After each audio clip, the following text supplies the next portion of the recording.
Le Selva Viva est un bateau qui sillonne l'Amazonie péruvienne dans la province du Loreto jusqu'aux confins de l'Équateur, de la Colombie et du Brésil pour préserver la biodiversité.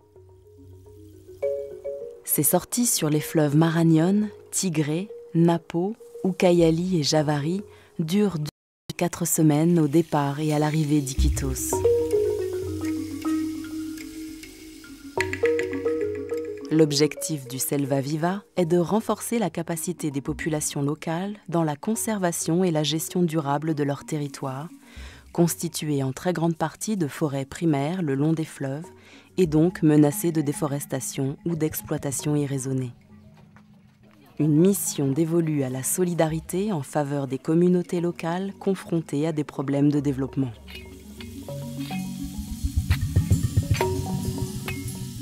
Le bateau était construit à Iquitos sur un projet de Arutam au départ et cofinancé par Audemars Piguet, Latitude Sud et Arutam. C'est un bateau qui a 3 ans maintenant et qui est totalement fait en bois. C'est un bateau d'un concept brésilien. Il a une longueur de 22 mètres par 6 mètres de large.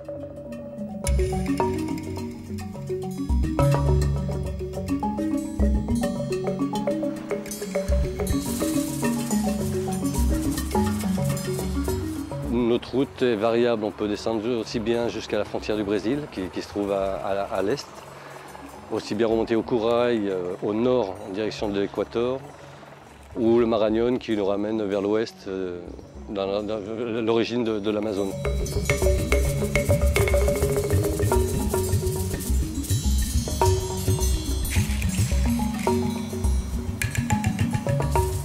Le Selva Viva est doté d'équipements de pointe, GPS, sonar, téléphones satellites et instruments de laboratoire utiles pour ses missions d'exploration.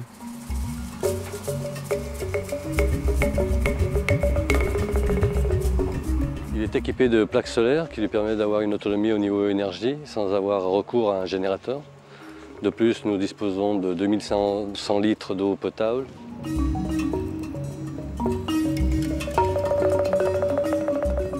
Ce bateau peut aussi fournir une assistance médicale et il facilite le transport de matériel scolaire ou autre pour les communautés riveraines.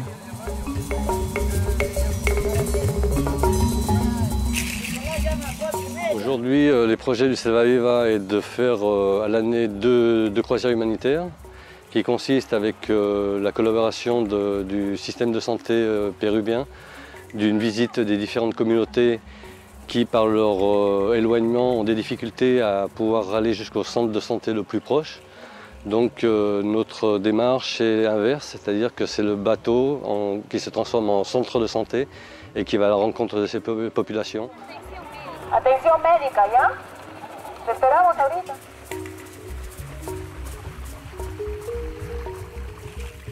Buenas tardes. Se comunica a la comunidad de San Francisco porque va a haber atención médica a este momento, por favor. Ces missions de santé apportent un soutien médical aux communautés délaissées par les autorités sanitaires. Ce sont des soins de santé primaires, principalement en dentisterie, ophtalmologie et gynécologie, auxquelles se rajoutent des formations à l'hygiène et des conseils aux femmes enceintes. Les médicaments ont été donnés par la Croix-Rouge et la direction de santé a mis à disposition son personnel médical. Le Selva Viva a ainsi mené sa première croisière humanitaire en avril 2010 sur le fleuve Marañón et ses affluents Choroyacu et Nahuapa. L'équipe médicale péruvienne a navigué à bord du Selva Viva durant 2 semaines pour aller à la rencontre de ces communautés. Nosotros como brigada apoyamos a esas comunidades de todas sus enfermedades, interna y externa, de sus accesos. A veces ellos no pueden venir acá. Siempre hacemos la brigada de la posta de salud cada 6 meses, cada 3 meses. No pueden salir porque no tienen los económicos como combustible para que ellos vengan. Son gente muy pobre que se vayan hasta allá. Cette brigade incluait un technicien de laboratoire qui effectuait des tests de dépistage du paludisme, appelé aussi malaria. Adolfo, 7 años, tu hijito. Está con malaria. Ya, a ver, trae a tu hijito para mí. Malaria se refiere de los zancudos, que da fiebre constante, 3 veces se le sacan la prueba, a la tercera vez es escalofrío, de la temblandera, y le dan un tratamiento. L'obstétricienne faisait également office de médecin généraliste et prenait en charge la vaccination. La vacunación son diferentes hepatitis, fiebre amarilla, hepatitis B y referentes sobre pentavalente, antivirus, y acá que son las vitaminas que damos a los niños antes de los 6 meses.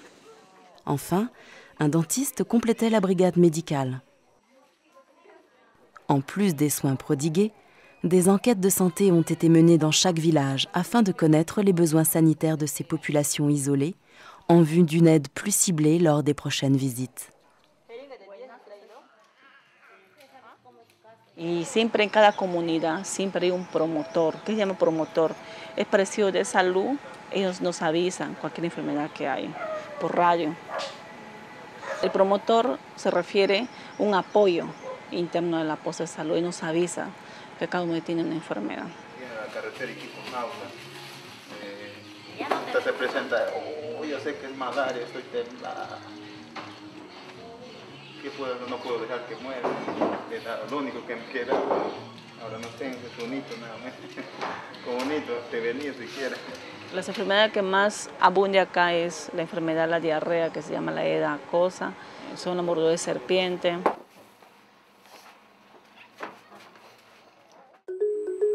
Parallèlement à ces brigades médicales, le Selva Viva mène plusieurs autres programmes. Tout d'abord, la formation. Le Selva Viva travaille en effet avec des chamans afin de promouvoir le maintien de la médecine traditionnelle en tant qu'alternative de santé viable en zone isolée. A esto se lo utiliza, se lo quiere utilizarle. Se la corta en esta forma, así y así. La tienes que boca bajarle para que salga el agua.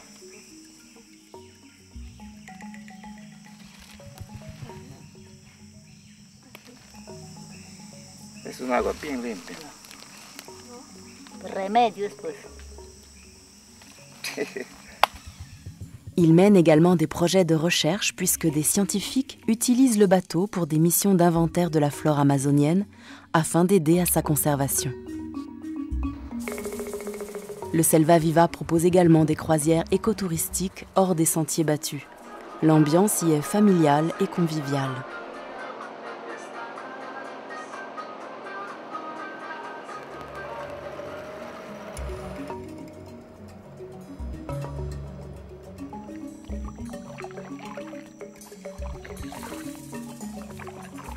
Les voyages proposés à bord du Selva Viva sont des voyages éthiques et équitables.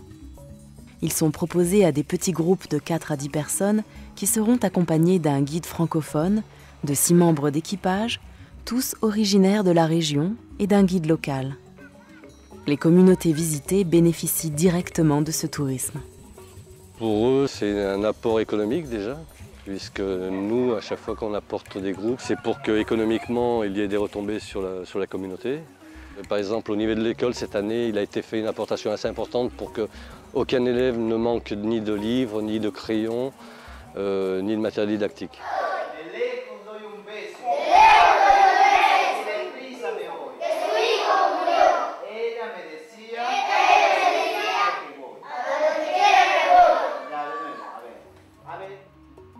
Ces voyages permettent en effet de financer des projets de développement en faveur des peuples autochtones. Adhérant à ces principes, le voyageur qui fait le choix du Selva Viva fera aussi celui d'un confort simple et d'un voyage à la rencontre des cultures indigènes. Avec ses coursives en bois sur 3 niveaux, il offre 10 cabines, en lit simple ou double, spacieuses et lumineuses, équipées de volets et de moustiquaires assurant tranquillité et intimité aux passagers. Il dispose aussi d'un coin salon-salle à manger pour se relaxer et d'une bibliothèque. C'est un bateau qui est assez familial par sa conception. Pendant la croisière, sur le bateau, le passager dispose d'une grande terrasse qui lui permet une vue de 360 degrés, avec une partie à l'ombre bien sûr, parce qu'ici quand il fait chaud, il fait très très chaud. Avec des hamacs, ce qui lui permet de vivre au rythme des flots, vraiment en pleine quiétude et de pouvoir se reposer, de lire. Le Sundesk, de par sa position élevée, est un mirador d'exception pour admirer le paysage et la canopée. Les membres d'équipage sont tous des spécialistes de la navigation fluviale, chacun disposant d'un brevet délivré par la marine péruvienne.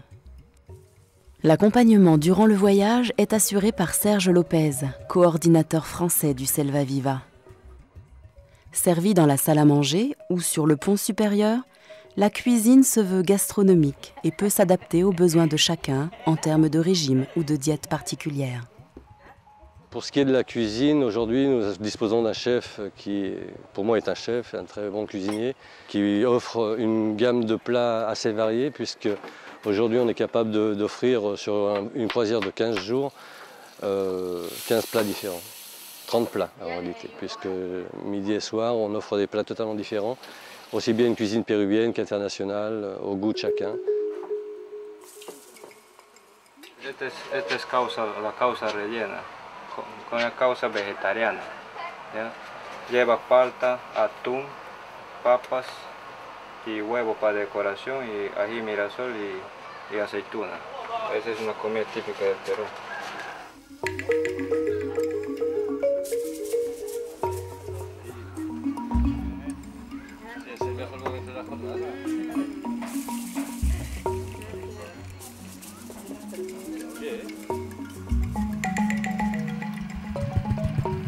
Cette traversée hors du temps est une opportunité unique pour explorer le monde sauvage de la forêt vierge et découvrir la sagesse millénaire des Indiens d'Amazonie.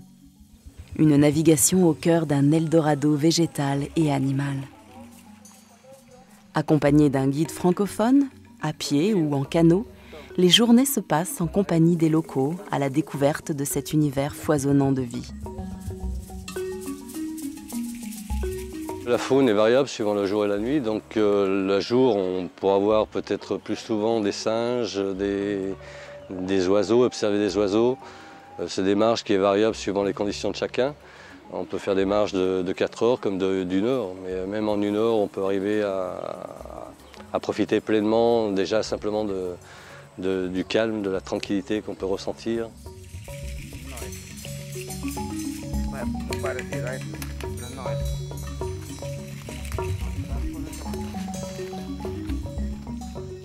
Les activités proposées aux touristes sont multiples et flexibles selon les envies du groupe. Ils iront à la rencontre des villages indiens, feront des excursions en pirogue.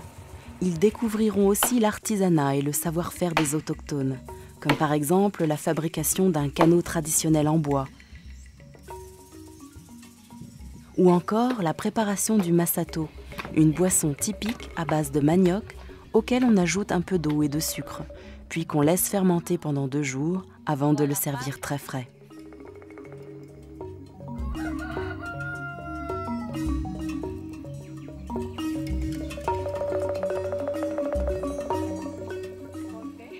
Ils pourront aussi observer les oiseaux du parc naturel Pacaya-Samiria, apprécieront les couchers du soleil sur l'Amazone et pourront se baigner en compagnie des dauphins roses.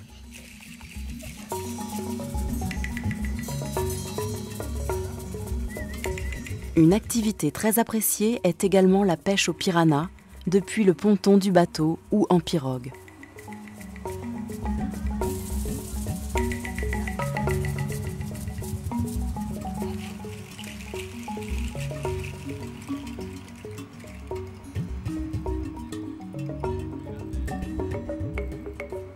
Un voyage confortable au fil de l'eau, dans les méandres de la plus grande forêt du monde.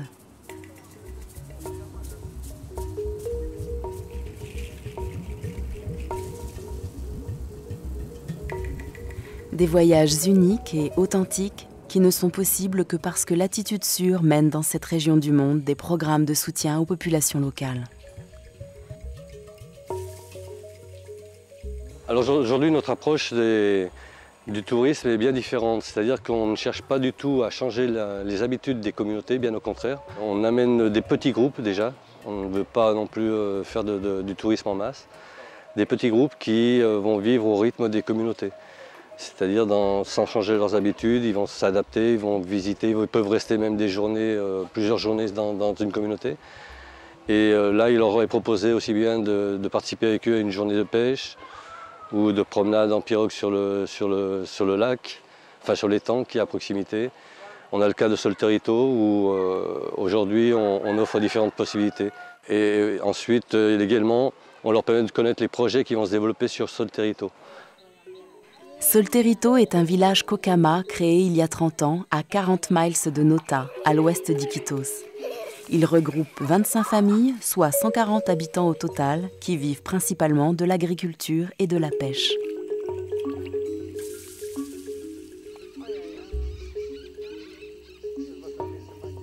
Cette communauté souhaite préserver sa culture ancestrale Kokama et le Selva Viva finance des projets qui vont dans ce sens.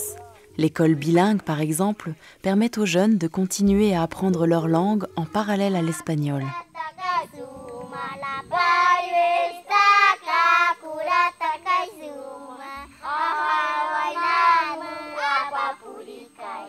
Des projets de développement durable sont également menés dans ce village grâce au Selva Viva.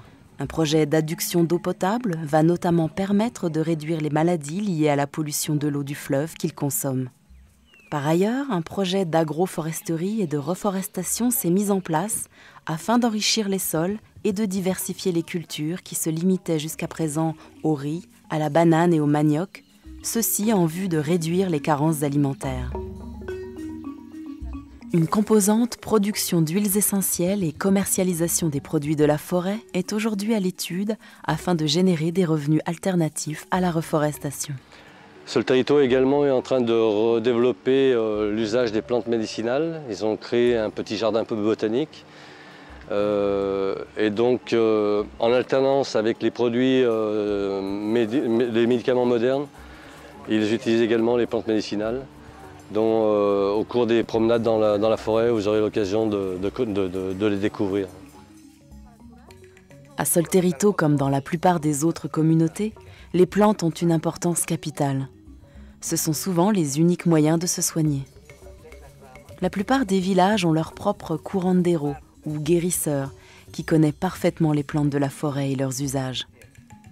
Pour les Indiens, certaines maladies sont dues au mauvais esprit. Le curandero sera alors la seule personne capable de les aider. Yo me llamo Armando Ríos Capinoa. Ese es mi nombre.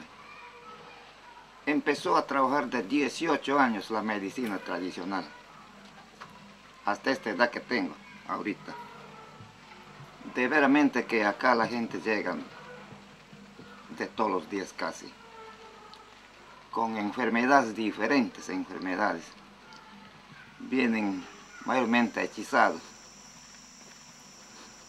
Por ejemplo, un mal aire no le va a curar una ampolla ni una pastilla. No le cura eso. Entonces es fácilmente conocer. Y el niño está totalmente frío, no tiene calentura, se enfría totalmente el cuerpo. Entonces ahí se lo prueba que él no le va a sanar la botica, sino un curandero, así como yo, por ejemplo, agarro mi cigarro, mi tabaco, y le empiezo a agarrar las hojas, y le empiezo a ventearle. Ese es para mí, para curar. Y le digo, es un aire de muerto. Más claro, como tú puedes decir que, no sé si deben creer en el tunche. Es un espíritu, pero ya de muerto. Un espíritu de muerto. Tengo que pedir de corazón a esa plantita, para que me pueda curar, pues, señorita. Entonces se lo saca, ahí recién. O llevas tu cigarro, pues, para le das, porque las plantitas son mágicas. Son personas como personas encantadas, te voy a decirte. Ellos necesitan de un cigarro, porque le estás sacando, señorita, su parte de su cuerpo te va a dar él también, ¿no? Por eso es muy necesario eso, sí. La medicina tradicional también ayuda a las de las demás comunidades. Se ayuda mucho porque ellos no tienen acceso de venir acá como farmacéuticos. Y la medicina de farmacia, ellos difícil lo acceden en la medicina de farmacia porque dicen, si yo me tomo no me hace mal, me hace bien y a veces me hace mal. Así dicen ellos. Y muchos acceden a su curandero, acceden mucho al curandero. Y como también llegan chibolos con enfermedades así, con infecciones que vienen, no pueden curar con la botica, pero llegan acá para yo darles vegetal. Entonces con el vegetal ya se sana, ¿no? Le voyage à bord du Selva Viva est l'occasion de découvrir ces pratiques thérapeutiques ancestrales et de s'immerger au cœur d'une tradition ayant conservé un lien fort avec la nature.